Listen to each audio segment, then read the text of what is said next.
Hello friends, welcome you all. आज मैं आपके लिए जो वीडियो लेके आ रहा हूँ, देखिए बात करते हैं एलआईसी के आईपीओ की, क्योंकि लास्ट डेट आपके सामने है कल, यानी कि 9 मई 2022 लास्ट डेट। लेकिन अभी भी बहुत सारे लोगों को पेटीएम वाला वो खतरनाक डर सता रहा है, जिसकी वजह से वो आईपीओ को अप्लाई करने में हिचकिचा रहे हैं।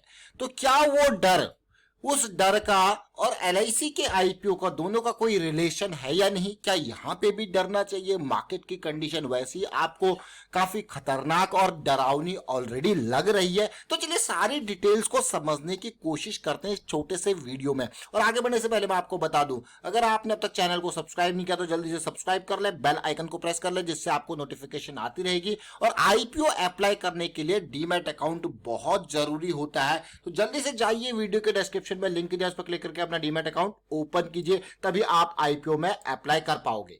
अब पेटीएम के डर की हम बात कर रहे थे, ये देख रहे हो ऑलमोस्ट 2000 के अराउंड का प्राइस जब आईपीओ आया था, और अब आप ये लो देखोगे 500 के अराउंड का। मतलब अगर किसी के यहाँ पे मान के चलो 2 लाख रुपए इसके अराउंड थे या उसने खरीदा था, तो कितने हो गए आप खुद ही हिसाब लगा लीजिए।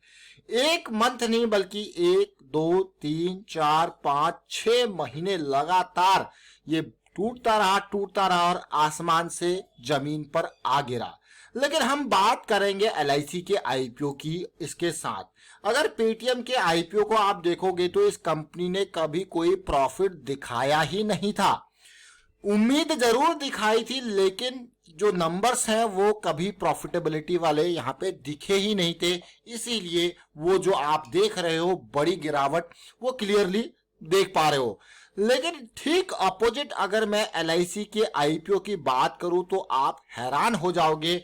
एलआईसी में अप्लाई करना मतलब एलआईसी में 1 लाख करोड़ के शेयर्स एलआईसी के पास जो हैं वो रिलायंस इंडस्ट्रीज के हैं। मतलब आप एलआईसी तो खरीद रहे हो शेयर, लेकिन इसके साथ साथ आप रिलायंस इंडस्ट्रीज की इन्वेस्टमेंट, अगर आप देखो 50,000 करोड़ की इन्वेस्टमेंट एलआईसी की टीसीएस में है। आईटीसी के अंदर 50,000 करोड़ के अराउंड की इन्वेस्टमेंट आईटीसी में है।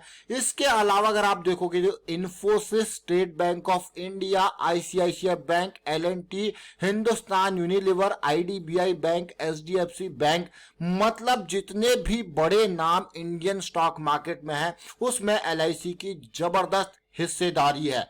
छोटे में तो होती है, लेकिन बड़े नामों में भी है। अगर आप सीधे सीधे लगा लो तो 2 लाख करोड़ का मार्केट कैपिटलाइजेशन तो यहाँ पे इन्हीं के शेयर्स उठा के बैठा हुआ एलआईसी, मात्र 3 कंपनीज के।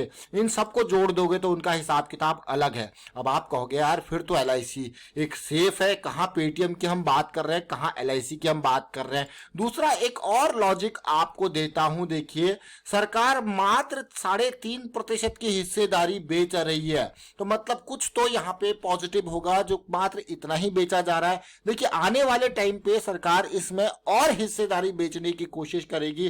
तो आज की सरकार को मैं इतना मैं कहूंगा अंडर एस्टिमेट नहीं कर सकता कि वो इतना ही क्यों बेच रही है, क्योंकि आईआरसीटीसी में देखा था कि कहां से कहां स्टॉक पहुंच गया, 300 से 6000 पहुंच गया। तो गवर्नमेंट को लगा भाई हमको कुछ हो गया नुकसान, तो इस बार एलआईसी के साथ वो ऐसा नहीं है। वो चाह रहे हैं कि एलआईसी के खुद ही देखिए इतनी कंपनीज में, सरकारी कंपनीज में, प्राइवेट कंपनीज में खूब इन्वेस्टमेंट में। तो पहले एलआईसी का जो बिजनेस मॉडल था वो था रिश्तेदारी वाला, यानी कि हर किसी के परिवार में चाहे चाचा ताऊ हो या फिर जीजा साला, कोई ना कोई यहाँ पे एलआईसी का एजेंट होता था। वो एलआईसी की पॉलिसीज को चिपका देता था, बेचता नहीं था बल्कि चिपका देता था। समझिए इन दोनों शब्दों का मतलब अलग अलग है।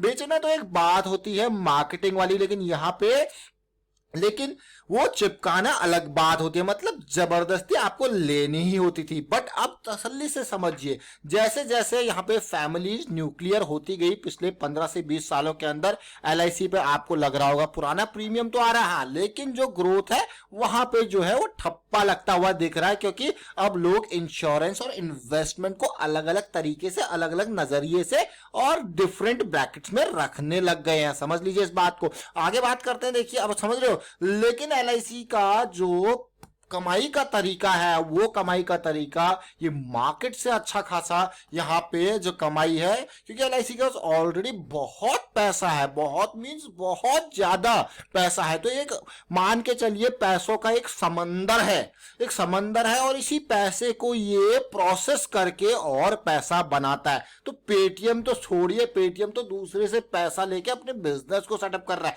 यहाँ पे ये कंपनी अपना, इसके पास इतना पैसा है वो औरों के बिजनेस में पैसा लगा के उससे कमा रही है। ये देखिए जरा, जहां इसको अच्छा लगता है वहां इन्वेस्ट करती है, जहां पे अपॉर्चुनिटी दिखती है वहां इन्वेस्ट करती है। और स्टॉक मार्केट में बड़े से बड़े छोटे से छोटे प्लेयर सब एलआईसी के, यहाँ पे मैं कहूंगा एलआईसी ने इन्वेस्टमेंट जरूर कर रखी है। ग्रे मार्केट प्रीमियम की बात करो तो थोड़ा बढ़ा हुआ जरूर है, लेकिन यहाँ पे अगर सब्सक्रिप्शन की बात करो तो आपको डर नहीं लगना चाहिए सब्सक्रिप्शन को देख के। लेकिन हाँ, अगर आप लिस्टिंग गेन की बात करते हो, देखिए दो यहाँ पे टर्म हो गए, लिस्टिंग गेन और एक वो जो डर वाला सिस्टम था वो तो मैंने आपका क्लियर कर दिया, इसकी होल्डिंग्स दिखा के, इसका पेटीएम और इसके रिलेशन को समझा के। लेकिन यहाँ पे अब देखिए ये पॉलिसी होल्डर ही एलआईसी के इतने ज्यादा हैं, देख सकते हो आप, पूरा का पूरा ऑलमोस्ट 4 गुना, और कल की डेट में 5-6 गुना तक ये रिजर्वेशन वाला पॉलिसी होल्डर वाला पोर्शन जाएगा ही जाएगा। लेकिन क्यूआईबी और एनआईआई का कोटा भी फुल होता हुआ दिख रहा है, यानी कि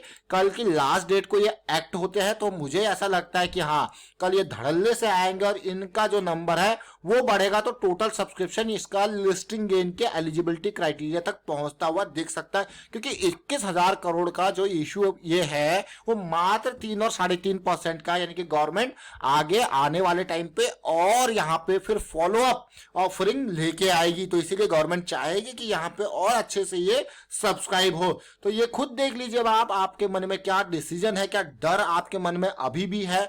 लेकिन मैं आपको यही कहूंगा, पॉलिसी होल्डर का क्राइटेरिया जो है बहुत इंपॉर्टेंट, और क्योंकि जो यहाँ पे डिस्काउंट है, यहाँ पे डिस्काउंट ज्यादा है, यहाँ पे जो अलॉटमेंट होगा वो भी प्रोपोर्शनेट बेसिस पे होगा, यहाँ पे लकी ड्रॉ नहीं होगा। रिटेल में लकी ड्रॉ होता है, बट रिटेल के कोटे को अगर आप देखोगे, अगर ये 2 गुना ही सब्सक्राइब होता है तो यहाँ पे भी अलॉटमेंट के चांसेस बढ़ जाएंगे। तो कहीं ना कहीं ये आईपीओ एक, मैं कहूंगा, लिस्टिंग गेन की तरफ जाता हुआ नजर आ रहा है कल की डेट में, क्योंकि एनआईआई और क्यूआईबी का कोटा कल की डेट में जो है 2 PM की स्ट्रेटजी, अगेन वो फिर भी हमारे पास है ही है 2 PM की स्ट्रेटजी। तो दोनों इंपॉर्टेंट, पॉलिसी होल्डर वाला कोटा, अगर आपके पास पॉलिसी है, आपने पैन कार्ड को यहाँ पे लिंक किया हुआ है, तो मैं आपको यही कहूंगा यहाँ पे आपको एप्लीकेशन मिलना ही मिलना है। कम शेयर्स मिलेंगे, लेकिन रिटेल का कोटा अगर 2-3 गुना ही सब्सक्राइब होता है तो वहां पे भी चांसेस आपके बढ़ जाएंगे। फिलहाल वाइंड अप करता हूं इस वीडियो को, उम्मीद करता हूं आपका डर थोड़ा जरूर दूर हुआ होगा,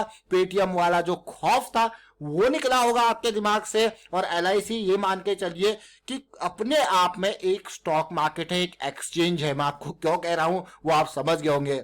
एलआईसी अपने आप में एक बहुत बड़ा शेयर होल्डिंग कंपनी है, जो अलग अलग कंपनीज के, रिलायंस, टीसीएस जैसी कंपनीज के शेयर को होल्ड करके बैठी हुई है। वीडियो को शेयर कीजिए, लाइक कीजिए। Thank you for watching the video.